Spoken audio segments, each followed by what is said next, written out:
نظم قومی ترانہ کے لکھنے والے کون ہیں؟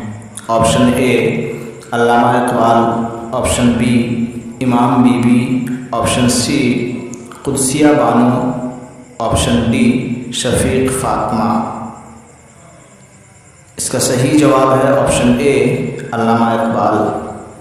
اگلا سوال ہے، علامہ اقبال نے علی گڑھ کے نام کون سی نظم لکھی؟ آپشن اے طلبہ علی گڑھ کے نام، آپشن بی علی گڑھ کے بہادر، آپشن سی مسلمانان علی گڑھ، آپشن ڈی جوش و جذبہ۔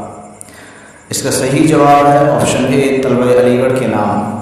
اگلا سوال ہے، علامہ اقبال کی والدہ کا نام کیا تھا؟ Option A Fatima Bibi, option B Imam Bibi, option C Qudsia Bano, option D Shafiq Fatima.